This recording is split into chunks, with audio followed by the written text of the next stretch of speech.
Highly Gubbi, जो कि Ethiopia के अफार रीजन में है, 23 नवंबर 2025 को फूटा और ये वॉल्केनो करीब 12,000 सालों से पहली बार सक्रिय हुआ है। इससे पहले इस ज्वालामुखी का कोई रिकॉर्डेड विस्फोट नहीं था।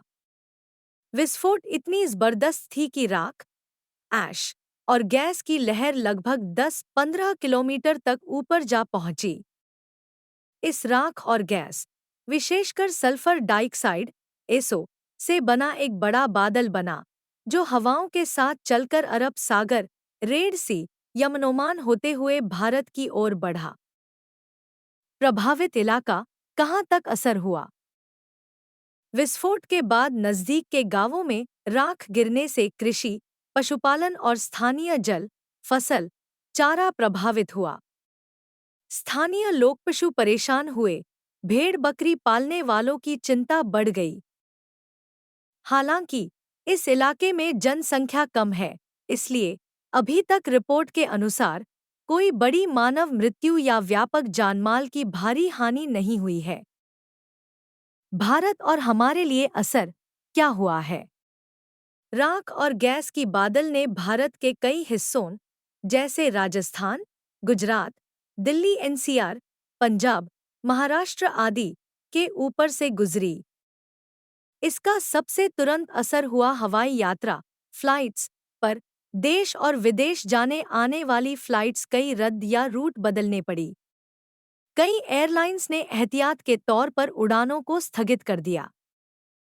हालांकि हमारे आम लोगों के लिए यह घटना बड़े स्तर पर शायद जिंदगी पर तत्काल असर नहीं लाएगी, क्योंकि राख बादल ऊंची वायुमंडलीय ऊंचाई पर गया था और जमीन पर विशेष रूप से धूल बारिश जैसा हाल नहीं बना।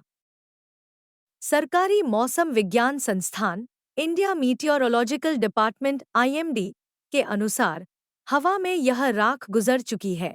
आम धाराओं में वायु गुणवत्ता या मौसम पर अभी कुछ विशेष रिपोर्ट नहीं आई है। भविष्य में क्या हो सकता है? हमें किन बातों पर ध्यान देना चाहिए? राख और सल्फर डाइऑक्साइड जैसे गैसें हवा में फैल सकती हैं।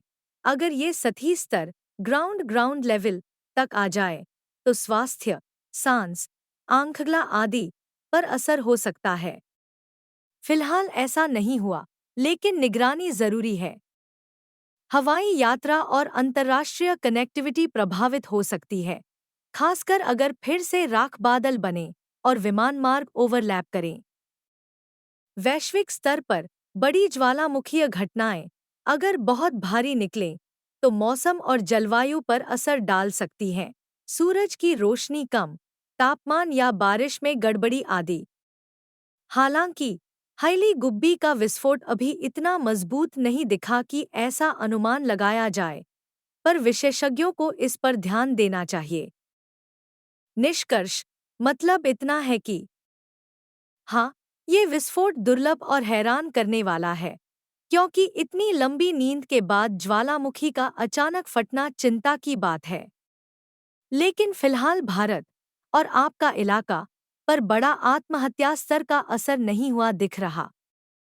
हाँ, हवाई यात्रा में परेशानी हुई और कुछ ऊंचाई स्तर की वायुमंडलीय गैस पहुंची, इसलिए निगरानी और सावधानी जरूरी है।